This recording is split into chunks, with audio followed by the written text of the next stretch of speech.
अध्यात्म ही विज्ञान और विज्ञान ही अध्यात्म। आज हम आपकी जानकारी के लिए कुछ ऐसी बातें आपको बता रहे हैं जो समाज में प्रत्येक व्यक्ति को जानना जरूरी है।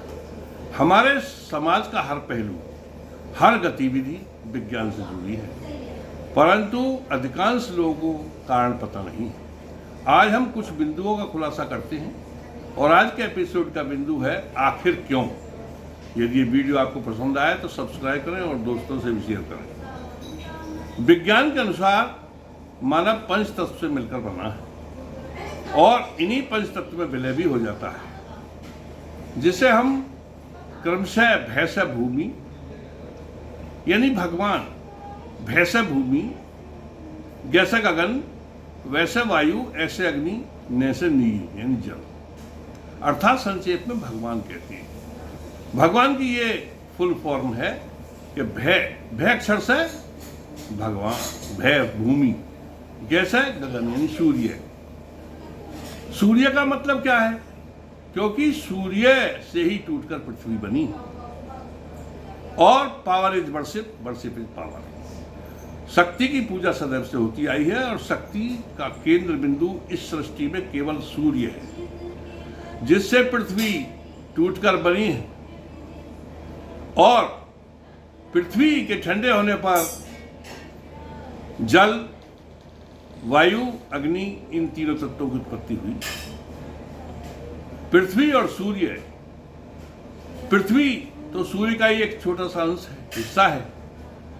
इसीलिए मनुष्य पुरातन काल से ही इन पंचतत्व की पूजा करता आया है। आज भी शुभ कार्यों में इन्हीं की पूजा होती है। एक हवन को माध्यम बना करके इन पंच तत्वों की पूजा की जाती है। हम पूजा क्यों करते हैं? सवाल ये आता है कि हम पूजा क्यों करते हैं। उत्तर ये है कि अधिकांश लोग मनोकामना की पूर्ति के लिए, कुछ लोग मन की शांति के लिए, परंतु कुछ निर्विकार भाव से भी प्रभु की कृतज्ञता व्यक्त करते हैं। क्यों? क्योंकि प्रभु ने सभी प्राणियों में मानव की श्रेष्ठ रचना की, ये कृतज्ञता का कारण है। पूजा करने से ये लाभ है कि पूजा करें आत्मबल वृद्धि, पूजा करें आत्मबल वृद्धि, मिले सफलता और समृद्धि। अर्थात पूजा करने से हमारा आत्मबल बढ़ता है कि मैंने भगवान की पूजा कर ली, अब ये मेरा कार्य अवश्य बनेगा। ऊर्जा पैदा हुई। कैसी ऊर्जा? सकारात्मक ऊर्जा, अच्छी सोच, पॉजिटिव सोच। ये पैदा होने के बाद आदमी अपने परिश्रम के तन मन धन से यानी पूरे वेग के साथ अपना कार्य करता है। तो इसलिए पूजा करने का ये लाभ है। आत्मबल में वृद्धि पूजा का प्रथम लाभ है। हवन करने का वैज्ञानिक कारण बताइए। हवन करने का वैज्ञानिक कारण यह है कि गाय के 1 किलो देसी गाय के 1 किलो घी से, देसी गाय के 1 किलो घी से वायुमंडल जलने से, वायुमंडल में 1 किलो घी जलाने से 1 टन ऑक्सीजन, 1000 किलो ऑक्सीजन पैदा होती है।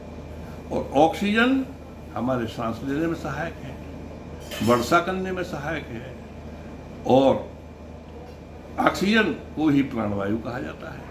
भगवान श्री कृष्ण ने भी कहा है गीता में कि जब हम यज्ञ करते हैं तो उससे वायुमंडल शुद्ध होता है और वायुमंडल शुद्ध होने से वर्षा होती है। वर्षा से हमें अन्न जल फल की प्राप्ति होती है, जो कि जीवन है। तो प्रत्येक पहलू उससे जुड़ा हुआ है, विज्ञान से जुड़ा हुआ है। पीपल वृक्ष के लाभ बताएं। पीपल वृक्ष कोई ईश्वर का अवतार नहीं है, नहीं पीपल कोई भूत प्रेत व देवता है। पीपल वृक्ष का ये लाभ है कि सामान्य पौधों से 20 गुनी अधिक ऑक्सीजन पीपल देता है, जो कि प्राणवायु कहलाती है। और ऑक्सीजन हमारे चूंकि सांस लेने में सहायक है, पर्यावरण शुद्ध होता है, इसीलिए हम पीपल उगा करके उसे प्राप्त करते हैं। गंगा जल को क्यों शुद्ध और अच्छा माना जाता है? वैज्ञानिक कारण बताएं। उत्तर ये है कि गंगा जल में एक बैक्टीरियोफाज नाम का बैक्टीरिया पाया जाता है जो गंगा के जल को सड़ने से रोकता है, और इसी कारण गंगा का जल कई वर्ष तक बिना सड़े शुद्ध रह सकता है। दूसरे, गंगा की महिमा इसलिए भी है कि गंगा से कुछ नहरें निकाली गई हैं जिनसे सिंचाई करके हम अन्न, जल, फल, सब्जी इत्यादि सभी प्राप्त करते हैं। और मानव का स्वभाव रहा है कि जिस वस्तु से उसे लाभ होता है उसकी पूजा करता आया है। गाय के घी दूध के अलावा मूत्र भी लाभदायक है। तो आज हम इसका उत्तर आपको बताएं कि गाय के मूत्र में बैक्टीरियोफाज नाम का बैक्टीरिया, वही बैक्टीरिया जो वायरसों को मारने का काम करता है, मानव शरीर में वो वायरसों को मारता है। लाभदायक बैक्टीरिया है, जैसे कि लैक्टोज लाभदायक होता है, और कई बैक्टीरिया लाभदायक होते हैं जो दूध से दही बनाता है, वो भी लाभदायक बैक्टीरिया होता है।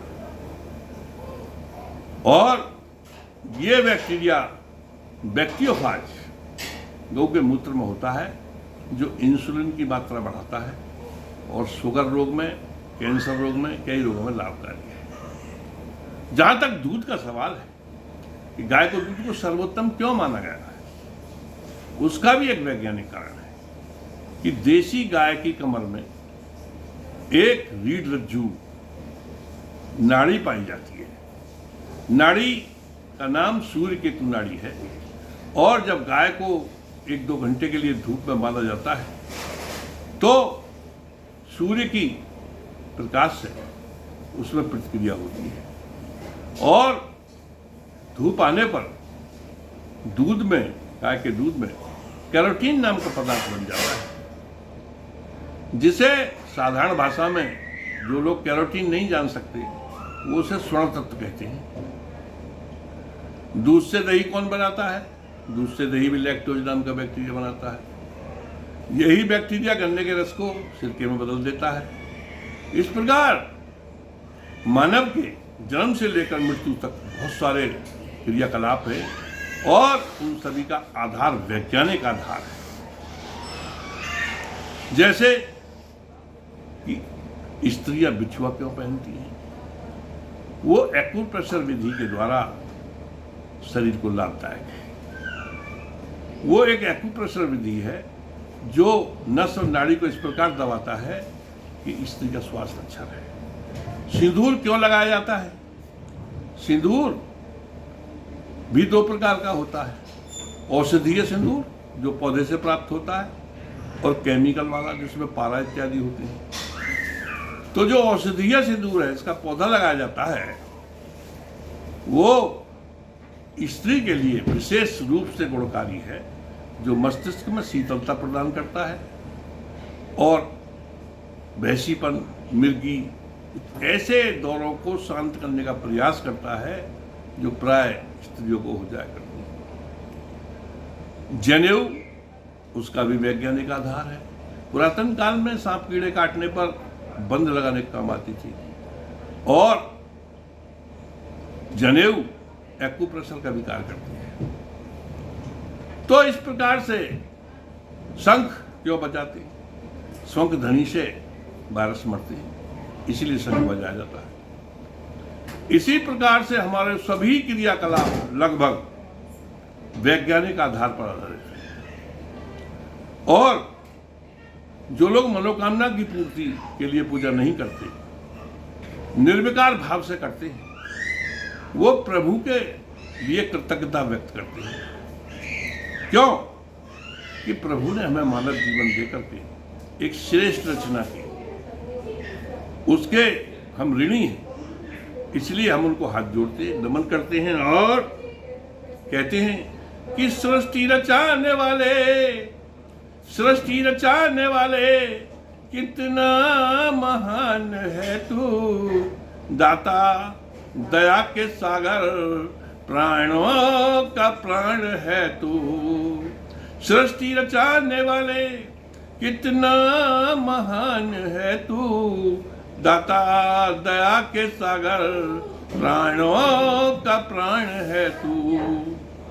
सूरज बनाया तूने, चंदा बनाया तूने, सूरज बनाया तूने, चंदा बनाया तूने, तारों को रोशनी दे, नभ को सजाया तूने। ब्रह्मांड कुल रचाकर, ब्रह्मांड कुल रचाकर, ब्रह्मांड कुल रचाकर, अज्ञातवान है तू, दाता दया के सागर, प्राणों का प्राण है तू। प्राणों का प्राण अर्थात जो ईश्वर का अंश प्रत्येक प्राणी को माना गया है। तो हम सब एक आध्यात्मिक आधार पर हम सब आत्माएं हैं और वो परमात्मा है। तो ईश्वर का अंश जिसने हमें प्राण दिया, वही दाता दया के सागर प्राणों का प्राण है। अपने प्राण में से थोड़ा थोड़ा प्राण सबको दे दिए, इसीलिए उस प्रभु की कृतज्ञता हम व्यक्त करते हैं। और प्राणी रचाए तूने, प्राणी रचाए तूने, तो अन्न फल बनाए पहले। ईश्वर ने यानी प्रभु ने प्राणियों की रचना बाद में की, पहले उनकी भूख शांत करने के लिए, उन्हें जिंदा रखने के लिए अन्न फल बना दिए। क्योंकि जो पृथ्वी मंडल पर आएगा या समुद्र में रहेगा, उसको भी भोजन चाहिए। भोजन की व्यवस्था प्रभु ने अग्रिम कर रखी है, एडवांस। प्राणी रचाए तूने, अन्न फल बनाए पहले, प्राणों की रक्षा के हित, स्तन में दूध पहले। देखिए, माँ के स्तन में दूध बच्चा का जन्म लेने से, यानी भूमंडल पर बच्चा बाद में आएगा, पहले दूध तैयार कर दे उसकी रक्षा के लिए। तो हम व्यर्थ चिंताएं करते हैं, सब उसके ऊपर छोड़ देना चाहिए कर्म करने के अलावा। भोजन सब चीज है, खाओ मौत उड़ाओ, पृथ्वी पर ढूंढो खाओ। प्राणी रचाए तूने, तो अन्न फल बनाए पहले, जीवन की रक्षा के हित, स्तन में दूध पहले। फिर भी भटकता मानव, फिर भी टोल रहा हवस में, लालच में, फिर भी भटकता मानव, फिर भी भटकता मानव, सारा समान है तू, दाता दया के सागर, प्राणों का प्राण है तू। हम कृतज्ञ प्रभु तेरे। हम क्यों कृतज्ञ हैं? हमें कुछ नहीं चाहिए। साधु संतों को, अच्छे और सच्चे महात्माओं को, ऋषियों को, मुनियों को कुछ नहीं चाहिए। महात्मा का अर्थ है महान जिसकी आत्मा हो। संत का अर्थ है जिससे शांति, नैसे नम्रता, तैसे त्याग। महान आत्मा यानी महात्मा, ऐसे पुरुषों को कुछ नहीं चाहिए, परंतु फिर भी वो ऋणी है। हम प्रभु फिर भी ऋणी है। क्यों ऋणी है? कि प्राणी रचाए तूने, हमको रचाया पहले, सर्वाधिक बुद्धि देकर, सर्वाधिक बुद्धि देकर, भू का राजा बनाया। हम कृतज्ञ प्रभु तेरे, मानव जन्म जो दीना, सर्वाधिक बुद्धि देकर, बना भू का राजा दीना। इस पृथ्वी पर हमें राजा बना दिया। शेर, चीते, हाथी सब हमारे काबू में है। सर्वाधिक बुद्धि देकर, कीना करता कल्याण है तू, सर्वाधिक बुद्धि देकर। बस बुद्धि एक हथियार है मानव के पास, उससे ही सब पर विजय प्राप्त कर रखी है। सर्वाधिक, और वो ईश्वर प्रदत्त है। सर्वाधिक बुद्धि देकर, सर्वाधिक बुद्धि देकर, करता कल्याण है तू, दाता दया के सागर, कितना महान है तू। जय हिंद, जय भारत।